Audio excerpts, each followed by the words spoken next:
Hello, friends. How are you all? I hope you all are fine. Today we will study chapter number 3, Storage of Water. As you all know, the rainy season has started and you can see the changes in the environment. The rivers, lakes, and ponds are full of water. But have you ever wondered, when there is no rainy season, from where do we get water? Yes, we get water from the storage. All the water we get comes from the rain. The rainy season lasts for 3 or 4 months. Along with us, all living things use this water all year around. If we do not store water, we will not have enough water for our needs. That is why we have to save water. Water must be used economically. In this lesson, we will see different ways of storing water. In the first part, we will learn about old water storages. In olden days, several methods of water storing were used in our state. Nowadays, these water stores are rarely used. However, the remains can be seen in all places. Some of them are very beautiful. Water in some of these stores never get depleted. That means the water never gets finished. Some of the old water stores are wells, that is Vihir, water tanks in forts, that is Take or Dev Take, draw wells, that is Aad, rivers and bunds, that is Bandhare, old reservoirs, that is Talav, and old tanks, that is Haud. We will start with wells. Some water from the rain seeps into the ground. Wells are dug to obtain this water. The uses of the well is for agriculture, some for drinking, and other household uses. You can see wells all over the villages in Maharashtra. The rivers were very useful to the people in these villages.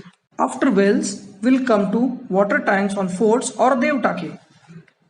People lived on the forts in the past. They also needed water.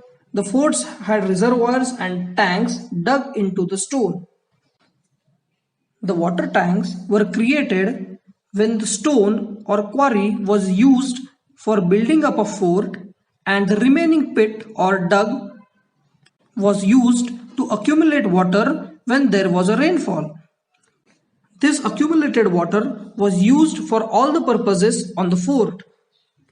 You can see these types of tanks on various forts in Maharashtra like Raigad, Rajgarh, Shivneri, etc. Next time you visit a fort, don't forget to see these tanks on the fort.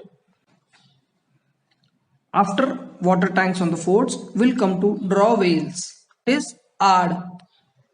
In the past, draw wells were dug to get drinking water.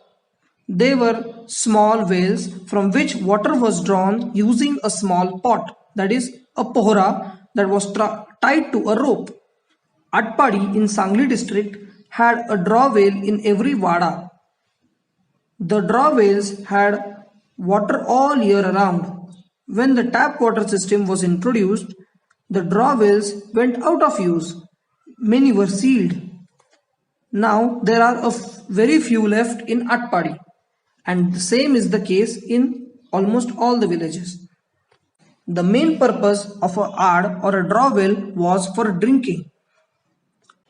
These draw wells were dug in the region with a very low rainfall or a very less rainfall. Now we'll come to rivers and bunds. Earthen or masonry bunds were built across the rivers to store their water. A bund is a wall of sand and stone built across the river to check the water for supply to the villages nearby that river. Canals were drawn from these rivers or bunds and the water was carried away for agriculture and the household purposes. After rivers and bunds, we will come to old reservoirs, that is Talav. Reservoirs were built in areas of low rainfall or in areas without a major river. Most of the reservoirs were built using stone and mortar.